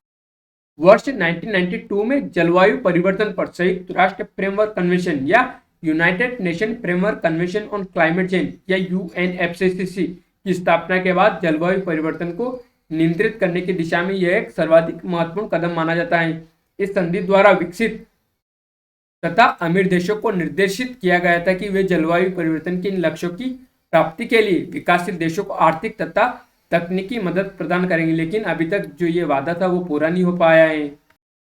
अब यहाँ पर देखिए पेरिस क्लाइमेट एग्रीमेंट, तो यहाँ पर जो 3 महत्वपूर्ण समझौते बताया गया है कि जो limit the average global temperature increase to 2 degree Celsius से नीचे रखा जाए, achieve net zero emission by mid century. उसके अलावा enhance resilience and adaptation to climate impact certain to occur, align financial flow in the world with this objectives. ये कुछ बातें बताई गई हैं कि किस तरह से जो हमें जो डिग्री है यानी 2 डिग्री सेल्सियस से कम टेम्परेचर को रखना है, नेट जीरो को अचीव करना है। तो उसके अलावा जो हमारी इनहेंस रेजिलियंस, उसके अलावा जो क्लाइमेट चेंज है या उससे संबंधित जो भी परिवर्तन हो रहे हैं उनको धीरे धीरे हमको अडेप्ट भी करना है, उसके साथ कुछ मिटिगेट भी करना है और ऐसी टेक्नोलॉजी का इस्तेमाल करना है जो क्लाइमेट चेंज में हो रहा है उसको रोकने में मददगार साबित हो सके। अब आप यहाँ पर एक इमेज से देखिए तो 3 पेरिस एग्रीमेंट की जो महत्वपूर्ण है लिमिट द, अब यहाँ पर वही चीज कहना चाह रहा है कि जो की एलिमेंट्स थे पेरिस एग्रीमेंट के तो वही बताना चाह रहा है यहाँ पर। तो देखिए आप, तो पहला कौन सा हो जाएगा आप उसे देखिए, तो limit temperature rise to 1.5 degree Celsius. दूसरा क्या, review countries committed to cutting emission. उसके अलावा provide finance to developing countries. तो ये कुछ उसके की जो एलिमेंट्स थे तो वो हो गए किसके, पेरिस एग्रीमेंट के। अब हम जो मिस्र है उसके मैप को देख लेते हैं। तो दक्षिण में इसकी सूडान से सीमा लगती है, पश्चिम में लीबिया से, इधर इजराइल से और फिलिस्तीन से इसकी सीमा लगती है, उत्तर में मेडिटेरियन से आ गया, पूर्व में रेड से आ गया जिससे इसकी सीमा लगती है, और उसके जो ट्रॉपिक ऑफ कैंसर इससे होकर गुजर रही है। और ये नील नदी हो गई, ये लेक नासिर हो गई, ये आसवान डैम हो गया। आसवान डैम है ट्रॉपिक ऑफ कैंसर के उत्तर में अवस्थित है, और जो लेक नासिर है उसको कौन सी रेखा कट कर रही है, तो ट्रॉपिक ऑफ कैंसर कट कर रही है। लेक जो लेक माफ कीजिए नील नदी हो गई, और ये इसकी राजधानी किस नदी के किनारे अवस्थित है, तो कायरा जो इसकी राजधानी है वो नील नदी के किनारे अवस्थित है। गीजा जो यहाँ का जो शहर है वो किस नदी के किनारे अवस्थित है, तो नील नदी के किनारे अवस्थित है। ये गल्फ ऑफ सेज हो गई, ये गल्फ ऑफ अकाबा हो गई, और यहीं पर जो शर्म अल शेख है वो शहर अवस्थित है, ये सिनाई प्रायद्वीप हो गया। उसके अलावा आप देख सकते हैं इजिप्ट की जो लोकेशन है ये वेस्टर्न डेजर्ट हो गए हैं, तो ये इसका जो ज़्यादातर क्षेत्र उप सहारा वाले क्षेत्र में आता है। तो इस तरह से हमें जो मिस्र का है मैप को भी देखना था। तो अब बढ़ते हैं अगली खबर पर। इलेक्ट्रॉनिक वस्तुओं का बढ़ेगा उत्पादन, तो GS2 अंतर्राष्ट्रीय संबंध से जोड़कर देख सकते हैं, GS3 इंडियन इकोनॉमी से जोड़कर देख सकते हैं। तो कोरोना के कारण चीन में बार बार लॉकडाउन से भारतीय अर्थव्यवस्था को मिलेगा लाभ। तो जीरो कोरोना नीति की वजह से चीन में बार बार लॉकडाउन हो रहा है, और इस वजह से दुनिया के लिए भरोसेमंद सप्लायर नहीं रह गया है। चीन में फिर से 28 प्रमुख शहरों में लॉकडाउन है, जिससे वहां के औद्योगिक उत्पादन प्रभावित हो रहा है, और इसका फायदा भारत को मिल रहा है। चीन के लॉकडाउन वाले शहरों में झेनजाओ शहर भी है, जहां एप्पल फोन बनाने वाली कंपनी फॉक्सकॉन की यूनिट है, जिसमें 2 लाख कर्मचारियों वाली इस यूनिट में फिलहाल उत्पादन ठप है। अब फॉक्सकॉन और पेट्रागन अब भारत में अधिक संख्या में एप्पल फोन बनाएगी, और ताइवान, दक्षिण कोरिया, जापान जैसे देश भी भारत में इलेक्ट्रॉनिक पार्ट्स बनाने की तैयारी में है, क्योंकि इलेक्ट्रॉनिक आइटम्स के निर्माण में असेंबलिंग से अधिक महत्व कलपुर्जों का होता है। और भारत की जो PLI स्कीम की वजह से भी विदेशी कंपनियां भारत में आ रही हैं। भारत में लेदर आइटम, गारमेंट जैसे छोटे आइटम को भी इसका फायदा मिलने वाला है। चीन में लॉकडाउन के साथ वहां की जो मैन्युफैक्चरिंग लागत है वो लगातार बढ़ रही है, और दुनिया के कई प्रमुख देशों का रुख चीन के खिलाफ होने से भारत के पक्ष में माहौल बन रहा है, और यूरोप और अमेरिका के साथ कई अन्य देश अब कम मूल्य वाले आइटम भारत से खरीदना पसंद कर रहे हैं। व्यापारी नहीं, निवेश में भी भारत को चीन के खिलाफ हवा का फायदा मिल रहा है। तो ये कुछ बातें हो गई। अब यहाँ पर जो PLI स्कीम की बात की, चीन की बात की, इन दोनों को देखते हैं हम। अब यहाँ पर एक कमेंट किया गया RK जालान के द्वारा, निर्यातक, तो अब तक चीन से खरीदारी करने वाले यूरोपीय कारोबारी अब भारत से लेदर आइटम लेने में दिलचस्पी दिखा रहे हैं। तो ये कुछ इमेज दिखाया गया है मैन्युफैक्चरिंग का। तो 2020 में शुरू हुई थी PLI स्कीम। इस स्कीम के तहत सरकार लोकल मैन्युफैक्चरिंग में लगी कंपनियों को जो प्रोत्साहन या इंसेंटिव या सब्सिडी देगी। तो इसमें धीरे धीरे जो सरकार है इसका दायरा बढ़ाती जा रही है, इसमें नई नई जो इंडस्ट्री है, जो सेक्टर है उसको शामिल करती जा रही है। अब आप देखिए प्रोडक्शन लिंक्ड इंसेंटिव या PLI for large scale electronic manufacturing, तो इसमें इंसेंटिव दिया जा रहा है। तो जितना आप प्रोडक्शन कर रहे हैं किसी गुड्स का या सर्विस का, तो उसके हिसाब से आपको जो इंक्रीमेंटल सेल्स है उसके हिसाब से आपको कुछ इंसेंटिव दी जाएगा। इसके टारगेट सेगमेंट क्या है, तो मोबाइल फोन से और स्पेसिफाइड इलेक्ट्रॉनिक कंपोनेंट्स, उसके अलावा अन्य चीज़ें जो सरकार इसमें शामिल कर सकती है। इसके कुछ एलिजिबिलिटी की बात की गई, और जो इसका टेन्योर ऑफ द स्कीम, तो ये कुछ परिवर्तन कर दिए जाते हैं सरकार के द्वारा समय समय पर। अब हम चाइना की मैप को देख लेते हैं। तो आप चाइना को मैप को देखिए तो आप देख पाएंगे कि इसके उत्तर में सीमा किससे, रशिया से लग रही, इधर मंगोलिया से, उत्तर कोरिया से सीमा लग रही, कजाकिस्तान, किर्गिस्तान, तजाकिस्तान, उसके अलावा अफगानिस्तान, और भारत से इसकी सीमा लग रही इधर नेपाल से, इधर भूटान से, इसके अलावा म्यांमार से इसकी सीमा लग रही, इधर लाओस से, वियतनाम से इसकी सीमा लग रही है। अब आप देखिए कि यहाँ पर जो इसमें जो महत्वपूर्ण जो क्षेत्र है वो कौन से थे, इधर उत्तर में देखिए तो आपको एल्टाई माउंटेन दिख रहा होगा, यहाँ पर गोबी डेजर्ट दिख रहा होगा मंगोलिया और चाइना के बीच में। उसके अलावा आप देखिए कुनलुन शान और ये जो तियान शान, इन दोनों के बीच में जो तारिम बेसिन है वो अवस्थित है। उसके अलावा अल्टुन शान को देखिए आप, और जो हिमालय, इन दोनों के बीच में आपको प्लेटू ऑफ तिब्बत दिखाई दे रहा होगा। उसके अलावा देखिए आप मेकोंग रिवर को देखिए, तो ये चाइना से होते आसियान में इंटर करती हैं। इसके अलावा आप देखिए सिचुअन प्लांट्स तो कहाँ पर अवस्थित है, तो आप देख पा रहे होंगे ये येलो रिवर हो गई और ये यांगसी रिवर हो गई है। अब इनके जो दक्षिण में आप देखिए तो ये आपको सिचुअन जो प्लांट्स ये मैदान से नजर आ रहे होंगे। अब चाइना के पूर्व में देखिए तो येलो सी, ईस्ट चाइना सी, और दक्षिण जो पूर्व में साउथ चाइना सी दिखाई दे रहा होगा, इसकी सीमा जो पैसिफिक ओशन से लग रही है। उसके अलावा आप देखिए यहाँ पर जो महत्वपूर्ण जो लोकेशन उनको देखने का प्रयास कीजिए, समझिए, एनालिसिस कीजिए। अब बढ़ते हैं अगली खबर पर। इराक और यूएई से भी भारत को मिल रहा सस्ता कच्चा तेल, तो रूस से ज़्यादा क्रूड खरीदने कि भारत की रणनीति ने बाजार में भारी उथल पुथल मचा दी है। भारत जैसे खरीदार को टिकते छिटकते देख इराक और संयुक्त अरब अमीरात यूएई ने भी भारत को रूस की तरह क्रूड की कीमत में डिस्काउंट देना शुरू कर दिया है। अब इसके डिस्काउंट देने की वजह से क्या हुआ, तो पेट्रोल और डीजल की जो खुदरा कीमतों में कोई वृद्धि नहीं हुई है। अभी तक तो कोई ऐसी वृद्धि नहीं हुई। अब इन खुदरा कीमतों में कटौती की भी संभावना बनी, क्योंकि ये अब डिस्काउंट में देंगे तो सीधी सी बात है, इसका असर पेट्रोल और डीजल पर भी पड़ेगा। और रूस से बड़ी मात्रा में तेल खरीदने का फैसला क्रूड बाजार की पूरी व्यवस्था को प्रभावित कर रहा है। अभी तक एशियाई डिस्काउंट की भारत की मांग को तेल उत्पादक देश कोई भाव नहीं देते थे, लेकिन अब वो इसके के लिए तैयार हैं। तो ये कुछ बात बताई गई है। तो यहाँ पर जो क्रूड ऑयल की जिक्र किए गए हैं, अब यहाँ पर वो कुछ आंकड़े बताए गए। रूस से ज्यादा क्रूड ऑयल खरीदने की रणनीति ने बाजार में मचाई उथल पुथल। उसके अलावा देखिए 91.70 तो डॉलर प्रति बैरल की औसत दर से भारत ने अक्टूबर में कच्चा तेल खरीदा था। उसके अलावा 9.60 लाख बैरल क्रूड की आपूर्ति प्रतिदिन रूस ने भारत को की थी।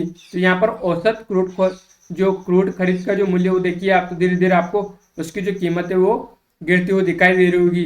तो अब यहाँ पर जो क्रूड ऑयल की बात की है उसको देखते हैं कि वो क्या है। उसके अलावा जो ऑयल डिप्लोमेसी उसको भी समझ लेते हैं।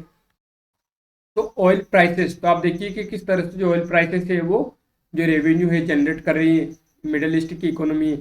अब हमने जो क्रूड ऑयल की बात की, तो आप क्रूड ऑयल को देखिए तो ये एक तरह से कच्चा जो पदार्थ होता है। अब इस कच्चे पदार्थ को क्या किया जाता है, तो ये एक्सट्रैक्ट किया जाता है। जैसे हम जानते हैं कि मुंबई हाई बेसिन है, तो वहां से भी इसी तरह का जो क्रूड ऑयल है वो निकलता है। अब उस क्रूड ऑयल को हम खरीदते हैं किससे, मिडल ईस्ट की इकोनॉमी है या रूस से, सऊदी अरब या इराक से। अब उसको खरीदने के बाद हम क्या करते हैं, तो उससे फर्नेस या भट्टी में उससे फ्रैक्शनल जो डिस्टिलेशन मेथड है उससे गुजारा जाता है। अब उससे गुजारने के बाद क्या होता है, तो उसको विभिन्न टेम्परेचर पर क्या हीट किया जाता है या गर्म किया जाता है। जिससे क्या कि विभिन्न जो टेम्परेचर है हमें उसी पर विभिन्न प्रकार के पदार्थ जो प्राप्त होते हैं। अब उसमें देखिए आप, तो हमको पेट्रोलियम गैस भी मिलेगी, उसके अलावा गैसोलीन मिलेगी, नेफ्ता मिलेगा, पैराफिन मिलेगा, डीजल फ्यूल ऑयल मिलेगा, उसके अलावा लुब्रिकेंट ऑयल मिलेगा, बिटुमिन मिलेगा। तो ये सब हमें किससे मिलते हैं, तो क्रूड ऑयल से मिलते हैं। तो आप देखिए अगर क्रूड ऑयल की कीमत अगर कम होती है तो उसका क्या प्रभाव पड़ रहा है, तो पेट्रोलियम गैस है या जो भी इससे जो प्रोडक्ट मिल रहे हैं उनकी कीमतों में कम होगी।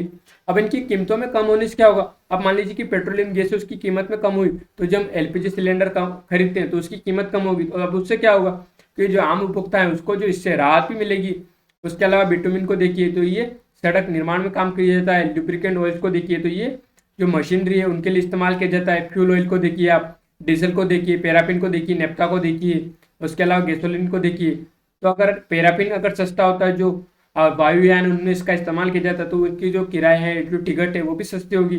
डीजल है तो आप उसका हमें पता है कि जो डीजल है उसका इस्तेमाल हम जो ट्रैक्टर से या जो भी मशीनरी है उनमें बहुत ज़्यादा मात्रा में इस्तेमाल करते हैं। तो इससे क्या होगा कि जो परिवहन की जो लागत है वो कम होगी, जो भाड़ा है वो कम होगा, जिससे जो महंगाई उसको नियंत्रित करने में भी ये मददगार साबित हो सकता है। अब हम देखते हैं पेट्रोलियम इंडस्ट्री को। तो आप देखिए पेट्रोलियम इंडस्ट्री में कौन से स्टेक होल्डर शामिल है। तो आप देख पा रहे होंगे कि इधर कोई ऑयल एक्सट्रैक्शन किया जा रहा है, कहीं पर उसको रॉ ऑयल है उसको स्टोर किया जा रहा है, उसको कहीं सप्लाई किया जा रहा है, कहीं पर उसको जो उससे प्रोडक्ट है उसको बनाया जा रहा है, उसको कहीं पाइपलाइन के थ्रू सप्लाई किया जा रहा है, फिर लास्ट में जो कंज्यूमर है जो उपभोक्ता है वहां तक पहुंच रहा है। तो आप देख पाइए, इसको समझिए और अच्छे से। अब हमने जैसे सऊदी अरब की बात की थी, इराक की बात की, तो आप लोकेशन में देखिए तो ये इराक हो गया, सऊदी अरब हो गया। तो अब इनको इमेज में देखिए तो आप देख पा रहे होंगे कि सऊदी अरब है उसकी इंडस्ट्री जो इकोनॉमी वो किस पे डिपेंडेंट है, तो आपको दिख पा रहा होगा ऑयल पे। और जो इराक है उसकी इंडस्ट्री किस पे डिपेंडेंट है, तो क्रूड ऑयल पर डिपेंडेंट है। उसके अलावा आप यमन को देखिए तो क्रूड ऑयल पर, उसके अलावा ओमान को देखिए तो आपको पेट्रोलियम दिख रहा होगा, यूएई को देखिए तो ऑयल को दिख रहा होगा, बहरीन को देखिए तो ये भी क्रूड ऑयल और जो एलएनजी उस पर डिपेंडेंट है, कुवैत को देखिए तो ऑयल पर, ईरान को देखिए तो पेट्रोलियम पर, अब ये इसको देखिए आप अफगानिस्तान को देखिए तो ये ओपियम पर, उसके अलावा आप और भी कजाकिस्तान को देखिए तो आपको ऑयल दिखाई दे रहा होगा, रशिया को देखिए तो पेट्रोलियम और जो पेट्रोलियम प्रोडक्ट्स है उस पर इसकी इकोनॉमी डिपेंडेंट है। तो आप देखिए तो किस तरह से जो ये इनकी इकोनॉमी है मिडल ईस्ट की, तो यहीं पर आप देखते होंगे कि जो मिडल ईस्ट की जो है वहीं पर जो जियो पॉलिटिक्स है वो ज़्यादातर केंद्रित रहती है। तो आप देख पा रहे होंगे कि केंद्रित रहने की वजह क्या है, क्योंकि यहाँ पर ऐसे संसाधन मौजूद है जो आज हमारे दिनचर्या में बहुत ज़्यादा इस्तेमाल होते हैं। उसके अलावा आप यहाँ पर इसराइल को देखिए तो उसकी जो इकोनॉमी है वो इलेक्ट्रॉनिक्स एंड सॉफ्टवेयर पर ज़्यादातर डिपेंडेंट है। फिलिस्तीन को देखिए तो आपको स्ट्रॉबेरीज दिखाई दे रही होगी। उसके अलावा लेबनान को देखिए तो ज्वेलरी पे इसकी इकोनॉमी डिपेंडेंट है। तो इस तरह से आप देखिए और भी अन्य कंट्रीज को और एनालिसिस कीजिए यहाँ पर। अब हम जो ऑयल डिप्लोमेसी या एनर्जी डिप्लोमेसी उसको देखते हैं कि वो क्या होती है। अब एनर्जी डिप्लोमेसी क्या कहते हैं, इस diplomacy aim to securing of a national energy security, यानी सीधी से बात है कि जो राष्ट्रीय जो ऊर्जा सुरक्षा है उसको सुनिश्चित करना ही जो एनर्जी डिप्लोमेसी है उसका उद्देश्य होता है। उसके अलावा आप देख सकते हैं कि पाइपलाइन जो डिप्लोमेसी है वो क्या होती है, अब policy toward the countries engage in transportation of oil और गैसेस, तो उसी को पाइपलाइन डिप्लोमेसी कहते हैं। तो किस तरह से जो हम देखते आए हैं कि अभी तक जो मिडिल ईस्ट की इकोनॉमी है वो ऑयल डिप्लोमेसी का इस्तेमाल करते हुए भारत के हित को किस तरह से प्रभावित करती थी, जब चाहे उसकी कीमत बढ़ा देती थी, जब चाहे उसकी कीमत कम कर देती थी, जिस वजह से भारत की जो इकोनॉमी है प्रभावित होती थी। लेकिन अब कुछ जो हालात है वो सुधरे हैं। तो इस तरह से हमें ये खबर देखनी थी। अब बढ़ते हैं अगली खबर पर। नेतन्याहू की जीत पर प्रधानमंत्री मोदी ने दी बधाई, तो GS2 अंतर्राष्ट्रीय संबंध से जोड़कर देख सकते हैं इसको हम। इजराइल में मतगणना पूरी होने के साथ ही दक्षिणपंथी पूर्व प्रधानमंत्री बेंजामिन नेतन्याहू के गठबंधन ने 64 सीटें जीतकर बहुमत हासिल कर लिया है। सबसे लंबे समय तक इजराइल के प्रधानमंत्री रहे 73 वर्षीय बेंजामिन नेतन्याहू अब सरकार बनाने की तैयारी में जुट गए हैं। पूर्व पीएम नेतन्याहू की लिकुड पार्टी को संसद की कुल 120 सीटों में से 32 सीटें मिली, जबकि मौजूदा प्रधानमंत्री यार लैपिड की पार्टी येस एडिट को 24 सीटें मिली हैं। अब हम इजराइल को देखते हैं। अब इजराइल की जो पॉलिटिकल स्ट्रक्चर है उसको देखते हैं। तो आप देखिए इजराइल का पॉलिटिकल जो सिस्टम है हो गया, तो सबसे नीचे क्या कहते हैं, इलेक्टोरेट हो गया, यानी जो पीपल होगा। अब ये किसके लिए वोट करेंगे, तो ये लेजिस्लेटिव के लिए वोट करेंगे। अब यहाँ की जो पार्लियामेंट है उसको क्या बोलते थे, यहाँ की पार्लियामेंट को नेसेट बोलते हैं। अब जो ये लेजिस्लेटिव है जिसे नेसेट बोल रहे हैं हम, तो ये सुपरवाइज का काम करती है किस पर, एग्जीक्यूटिव पर, जो एक गवर्नमेंट हो गई यहाँ की। अब जो लेजिस्लेटिव है वो किसको इलेक्ट करती है, तो वो एग्जीक्यूटिव की जो हेड है यानी जो प्राइम मिनिस्टर है उसको हेड करती है। अब ये फॉर्म्स होते हैं किसके, जो एग्जीक्यूटिव के, जैसे हमारे यहाँ पर है। उसके अलावा जो लेजिस्लेटिव है ये इलेक्ट फॉर 7 ईयर्स, तो किसको, प्रेसिडेंट को, और प्रेसिडेंट अपॉइंटमेंट करता है किसको, प्राइम मिनिस्टर को। तो इस तरह से यहाँ का जो पॉलिटिकल स्ट्रक्चर होता है। अब इसी को एक अंजी में से समझिए, तो ये द पीपल होगा, जो इलेक्टोरेट होगा ये किसको वोट करेंगे, तो ये लेजिस्लेटिव को, जो नेसेट यहाँ की जो संसद होगी उसको कहते हैं। इसके अलावा जो नेसेट है जो लेजिस्लेटिव सुपरविजन का काम करती है एग्जीक्यूटिव में, जो यहाँ की जो गवर्नमेंट हो गई है, तो ये हमारे यहाँ पे भी सेम स्ट्रक्चर ही है। उसके अलावा जो नेसेट है वो इलेक्ट करती है 7 साल के लिए किसको, प्रेसिडेंट को। अब जो प्रेसिडेंट है वो अपॉइंटमेंट करता है किसको, प्राइम मिनिस्टर को, जो हेड हो जाता है किसका, गवर्नमेंट का। तो इस तरह से आप देखिए यहाँ पर जो लेजिस्लेटिव वो इलेक्ट करती है किसको, प्राइम मिनिस्टर को, जो एग्जीक्यूटिव का हेड होता है। तो इस तरह से जो हमारे यहाँ पर भी सेम जो पॉलिटिकल सिस्टम, लेकिन यहाँ पर आप देख पा रहे होंगे जो प्रेसिडेंट है उसका जो इलेक्ट 7 साल के लिए, हमारे लिए यहाँ पर 5 साल है। बाकी हमारे यहाँ पर जो संसद है उसको संसद ही बोलते हैं, यहाँ पर नेसेट कहते हैं। तो इस तरह से यहाँ पर जो स्ट्रक्चर है वो भारत से भी मेल खाता है। उसके अलावा आप इजराइल आइए, पर इजराइल की मैप को एनालिसिस करते हैं हम। तो सबसे पहले देखिए इजराइल की सीमा उत्तर में लेबनान से, दक्षिण में इजिप्ट से, इधर गल्फ ऑफ अकाबा से इसकी सीमा लग रही, जॉर्डन से, सीरिया से इसकी सीमा लगती पूर्व में। इसके अलावा फिलिस्तीन इसके बीच में अवस्थित है, और इधर पूर्व में, माफ कीजिए, पश्चिम में भूमध्य सागर हो गया, और जो लेक टिब्रिस है इसके बीच में अवस्थित है, और जो सी ऑफ गैलीली भी कहते हैं इसको। अब यहीं से जॉर्डन रिवर निकलती है, जिसके साथ किसकी सीमा लगती है, तो आप देख पा रहे होंगे इधर सीरिया से इसकी सीमा लग रही है, इधर इजराइल से सीमा लग रही है, और इधर आप चलेंगे तो फिलिस्तीन से इसकी सीमा लगती है। उसके अलावा आप देखिए इधर सीरिया से इसकी सीमा लग रही है। फिर उसके बाद ये आगे बढ़ती है और ये डेड सी में जाकर गिर जाती है।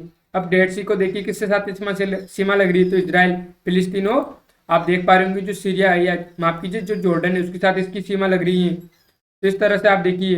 अब आप गाजा स्ट्रिप को देखिए, जहाँ पर जो विवाद, यो दोनों के बीच में संघर्ष होता रहता है, फिलिस्तीन और इजराइल के बीच में। अब आप वेस्ट बैंक को देखिए और यहीं पर जेरूसलम को देखिए, तो आप देख पा रहे इसकी लोकेशन। उसके अलावा जो इजराइल की राजधानी तेल अवीव को देखिए, यहाँ पर जो हाइपर शहर है उसको देखिए, क्योंकि अभी चर्चा में बना हुआ था। उसके अलावा भूमध्य सागर को देखिए, और जो इजराइल और जो लेबनान के बीच में भी एक्सक्लूसिव इकोनॉमिक जोन को लेकर जो विवाद था, तो वो क्षेत्र भी यहीं पर अवस्थित है। तो इस तरह से हमें इजराइल की मैप को भी देखना था। तब बढ़ते हैं अगली खबर पर। मंगलयान के साथ भारत ने बढ़ाया लाल ग्रह की ओर कदम। तो 2013 में आज ही इसरो ने 450 करोड़ रुपए की लागत से मंगलयान का प्रक्षेपण किया था। 10 महीने से ज्यादा समय के सफर के बाद 24 सितंबर 2024 को यान ने मंगल की कक्षा में प्रवेश किया था। पहले ही प्रयास में मंगल तक पहुंचने वाला भारत इकलौता देश है। आप मंगलयान के बारे में और कुछ जाना है तो आप देखिए, लॉन्चिंग कब किए थे, 5 नवंबर 2013 को। मार्स के ऑर्बिटर में कब प्रवेश किया था, तो 24 सितंबर 2014 को। इसकी जो यान है उसकी खर्च कितना था, तो 450 करोड़।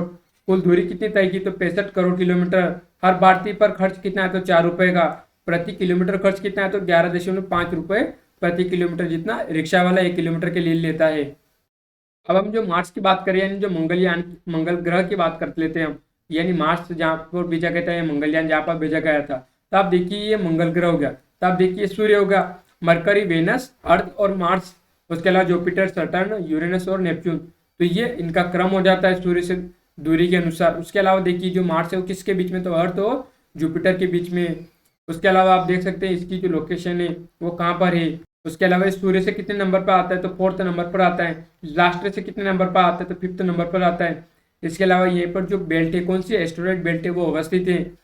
और इसका जो रंग है वो कौन सा है, तो लाल कलर का दिखाई देता है। एक तरह से पूरी तरह से लाल नहीं कह सकते हम, तो आप देख सकते हैं यहाँ पे इमेज में भी कि इसका रंग पूरी तरह से लाल नहीं है या रेड, जो किस वजह से, तो आयरन ऑक्साइड की वजह से। तो इस तरह से हमें जो सोलर सिस्टम है उसको भी एक बार देख लेना था। तो इस तरह से हमें ये खबर देखनी थी।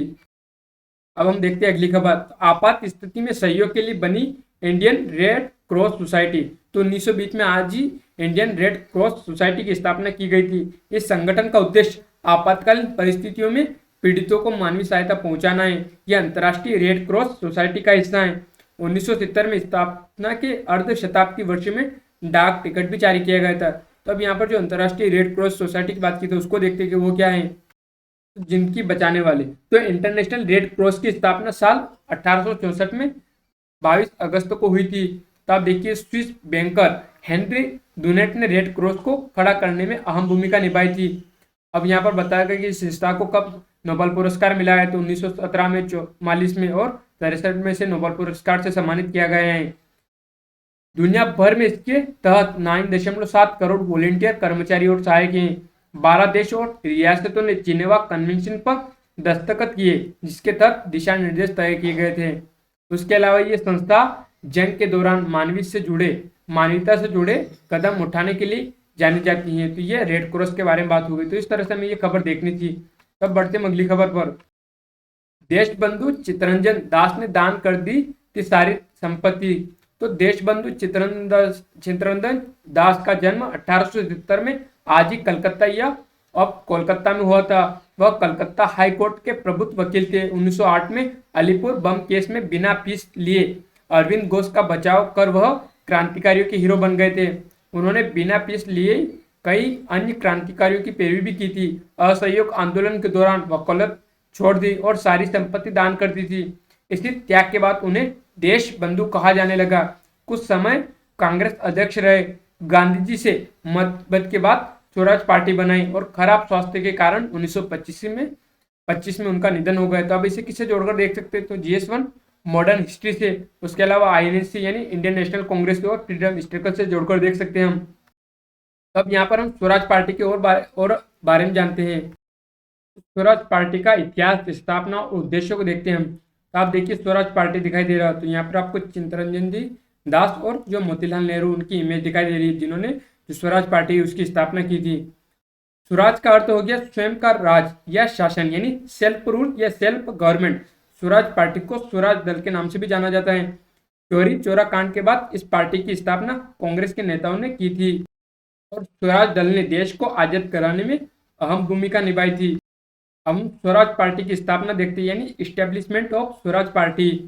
तो स्वराज पार्टी की स्थापना 1 जनवरी 1923 को देश बंधु चित्तरंजन दास और मोतीलाल नेहरू ने की थी। पार्टी के अन्य नेताओं में हुसैन शहीद सुहरावर्ती, सुभाष चंद्र बोस और विट्ठल भाई पटेल और अन्य नेता शामिल थे। इस पार्टी का पूरा नाम कांग्रेस खिलाफत स्वराज पार्टी था। स्वराज पार्टी की स्थापना किन परिस्थितियों में हुई थी, तो 5 फरवरी 1922 में चोरा चोरी कांड हुआ था। इसमें भारतीय क्रांतिकारियों ने गोरखपुर उत्तर प्रदेश के चोरा स्थान पर विद्रोह कर दिया और एक पुलिस चौकी को आग लगा दी थी, जिसमें 22 पुलिसकर्मी जिंदा मारे गए थे। और इसी घटना को चोरी चोरा कांड के नाम से जाना जाता है। और इस घटना के बाद महात्मा गांधी अत्यंत दुखी हुए और उन्होंने अंग्रेज सरकार के खिलाफ चल रहा असहयोग आंदोलन वापस ले लिया। और बहुत से लोगों को महात्मा गांधी का ये निर्णय सही नहीं लगा। कांग्रेस पार्टी 2 भागों में बट गई। मोतीलाल नेहरू और चित्तरंजन दास ने स्वराज पार्टी की स्थापना की। स्वराज पार्टी के नेता वर्तमान कांग्रेस पार्टी के कार्यों से असंतुष्ट थे। उनका सोचना था कि अब कांग्रेस पार्टी की नीति में परिवर्तन होना चाहिए और इस तरह स्वराज पार्टी के नेताओं को परिवर्तन समर्थक भी कहा जाता है। कांग्रेस पार्टी का दूसरा खेमा परिवर्तन विरोधी था। महात्मा गांधी की असहयोग आंदोलन को अपनाकर अंग्रेजों ने से आजादी पाने की योजना रखा था और परिवर्तन विरोधी नेताओं में M.A. Ansari, C. Rajagopalachari, Y Vallabh Bhai Patel और राजेंद्र नाथ प्रमुख थे। इस दल का प्रथम अधिवेशन इलाहाबाद में हुआ था। स्वराज पार्टी को काफी सफलता भी मिली। केंद्रीय विधानसभा में स्वराज पार्टी के प्रत्याशी को 101 स्थानों में से 42 स्थान मिले। बंगाल में स्वराज पार्टी को स्पष्ट बहुमत मिला था और बंगाल के गवर्नर ने चित्तरंजन दास को सरकार बनाने का न्योता दिया था। अब हम देखते हैं जो स्वराज पार्टी के प्रमुख उद्देश्य क्या थे, major objectives of Swaraj Party in Bharat को अंग्रेजों से आजादी दिलाना, गांधी जी द्वारा किए जा रहे असहयोग आंदोलन को सफल बनाना, ब्रिटिश हुकूमत के कार्यों को रोकना और उसमें अड़चन पैदा करना, ब्रिटिश हुकूमत को भारत के लिए अच्छी नीतियां बनाने के लिए विवेश करना, काउंसिल परिषद में प्रवेश कर सरकारी बजट रद्द करना, देश को शक्तिशाली बनाने के लिए नई योजना और विधायकों को प्रस्तुत करना है, बिल्स को प्रस्तुत करना, उसके अलावा नौकरशाही की शक्ति में कमी करना, आवश्यक होने पर पदों का त्याग करना। तो ये उसके कुछ उद्देश्य थे। अब स्वराज पार्टी के प्रमुख कार्य क्या थे, तो स्वराज पार्टी ने मॉन्टफोर्ट सुधारों को नष्ट किया, बंगाल में जो द्वेष शासन को यानी जो ड्यूअल सिस्टम को निष्क्रिय बना दिया। पार्टी विठल भाई पटेल को केंद्रीय विधायिका का अध्यक्ष बनाने में सफल रही। स्वराज पार्टी ने कई बार असेंबली से वॉकआउट किया और ब्रिटिश हुकूमत की प्रतिष्ठा को भी चोट पहुंचाई। अब इन सब के बाद हम देख लेते हैं कि जो स्वराज पार्टी उसके पतन के कारण क्या थे। तो स्वराज पार्टी के संस्थापक चित्तरंजन दास की मृत्यु 16 जून 1925 में हो गई थी। उसके बाद ये पार्टी कमजोर हो गई। स्वराज पार्टी के कुछ नेताओं असहयोग नीति के समर्थक थे तो कुछ नेता सहयोग नीति के समर्थक थे। इस तरह पार्टी में फूट पड़ गई और फरीदपुर के सम्मेलन में पार्टी के नेताओं में आपसी फूट दिखाई दी थी। हिंदू मुस्लिम दंगा होने से भी पार्टी कमजोर हो गई। 1925 में मोतीलाल नेहरू और मोहम्मद अली जिन्ना के बीच मतभेद हो गया, जिससे केंद्रीय विधानसभा में स्वराज पार्टी का जो प्रभाव है कम हो गया। उसके अलावा कांग्रेस पार्टी के प्रमुख नेता पंडित मदन मोहन मालवीय और लाला लाजपत राय ने एक दूसरा दल स्वतंत्र दल की स्थापना की, जिसमें स्वराज पार्टी के बहुत से सदस्य शामिल हो गए और इस तरह पार्टी कमजोर हो गई। स्वतंत्र दल में हिंदुत्व का नारा दिया। 1926 ईस्वी के समाप्ति तक स्वराज पार्टी का अंत हो गया। तो इस तरह से हमें जो स्वराज पार्टी है उसके पतन के कारण देखने थे, उसके उद्देश्य देखने थे और उसके जो प्रमुख कार्य है उसको देखना था और उसकी पृष्ठभूमि देखना था कि किस वजह से जो स्वराज पार्टी उसकी स्थापना की गई थी। तो जो हमारी जो विश्लेषण है वो यही समाप्त होता है। अब अंत में हम जो गूगल मैप है उसमें जिन लोकेशन की हमने बात की उनको देख लेते हैं हम।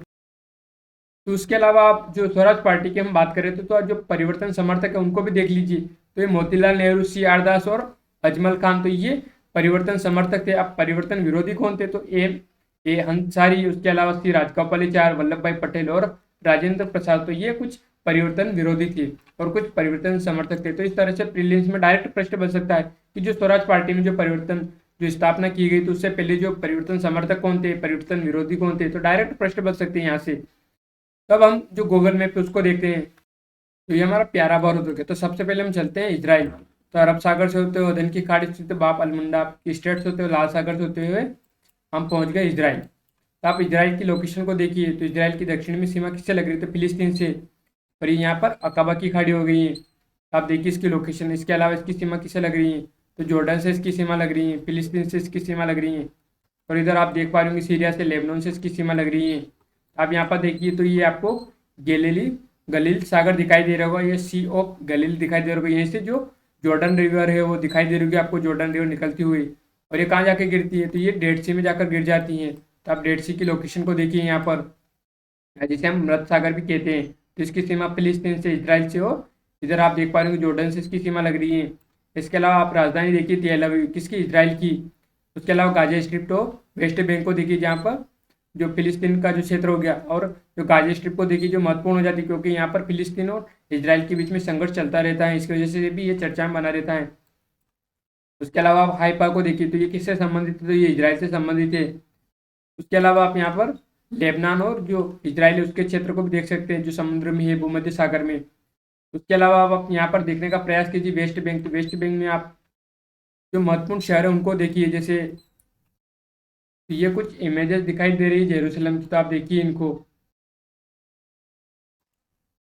तो आप इनमें से कुछ को आइडेंटिफाई कर सकते हैं कि ये चर्चा में बनी हुई थी, ये इमेज आप स्वयं देखते हैं और चर्चा में।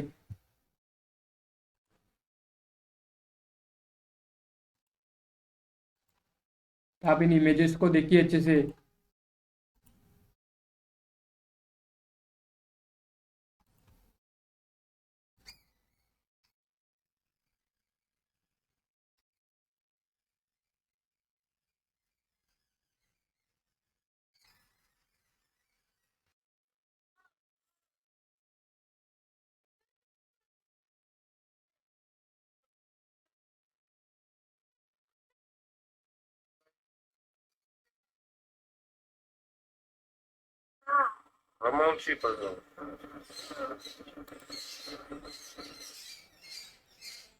तो इस तरह से आप इसकी मैप को देखिए। तो हमने जिस अभी वीडियो देखा था, तो आपने किसका देखा था? तो डोम ऑफ द रोक का देखा था। उसके अलावा आप देखिए अलग सा मस्जिद हो गई, ये मंदिर की चोटी हो गई है। तो आप देखिए पश्चिमी दीवार हो गई। तो अब आप इसको 3D इमेज में देखने का प्रयास कीजिए, तो आप देख पा रहे होंगे इनको, क्योंकि ये चर्चा में भी बने रहते हैं, क्योंकि यहाँ पर जो संघर्ष रहता है इनके बीच में। ये पश्चिमी दीवार को देखिए आप।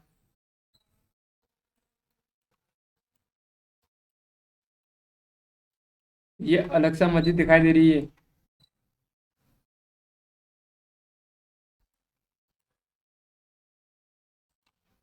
तो इस तरह से आप देखिए गूगल मैप का अच्छे से इस्तेमाल करके।